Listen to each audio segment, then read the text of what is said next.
नमस्कार। आज हम स्वामी विवेकानंद जी के गहन विचारों और दर्शन पर आधारित कर्मयोग की एक अद्भुत यात्रा पर चलेंगे। यह प्रस्तुति केवल काम करने के बारे में नहीं है, बल्कि यह अपनी आंतरिक शक्ति को पहचानने और सही दिशा देने के बारे में है।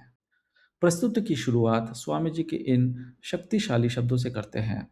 हम वही हैं जो हमारे विचारों ने हमें बनाया है। इसलिए इस बात का ध्यान रखें कि आप क्या सोचते हैं।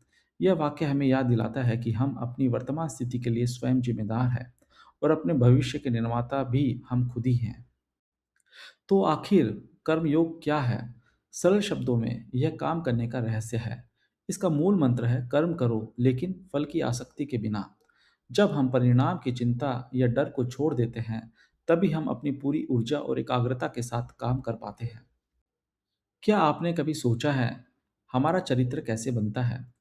हमारे द्वारा किया गया हर शारीरिक या मानसिक कार्य हमारे मन पर एक छाप छोड़ता है, जिसे संस्कार कहते हैं। जैसे बूंद बूंद से घड़ा भरता है, वैसे ही यह संस्कार जमा होकर हमारे व्यक्तित्व का निर्माण करते हैं।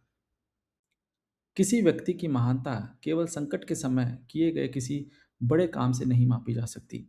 असली चरित्र की पहचान तो रोजमर्रा के छोटे छोटे कामों से होती है। एक सच्चा महान व्यक्ति हर परिस्थिति में, चाहे वह साधारण हो या कठिन, हमेशा स्थिर और शांत रहता है। हम अक्सर ज्ञान को बाहर खोजते हैं, लेकिन स्वामी जी कहते हैं कि ज्ञान हमारे भीतर ही मौजूद है। ठीक वैसे जैसे चकमक पत्थर में आग छिपी होती है। बाहरी शिक्षा और गुरु तो केवल उस सुझाव की तरह है जो हमारे भीतर के इस छिपी हुई आग को प्रज्वलित करने में मदद करते हैं। जीवन कुछ अटल नियमों पर चलता है। पहला है इच्छा का नियम। आप अंततः वही पाते हैं जिसकी आप सच्चे मन से कामना करते हैं। और दूसरा है जिम्मेदारी।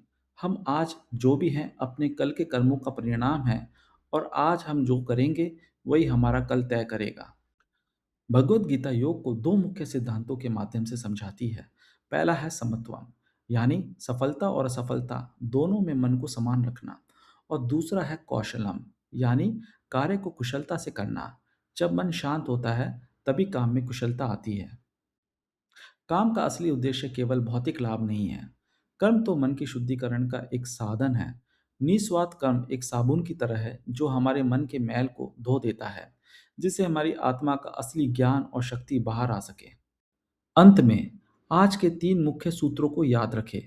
आसक्ति के बिना कर्म करें, यह विश्वास रखें कि अनंत ज्ञान आपके भीतर है, और यह जान ले कि आप ही अपने नियति के रचयिता है।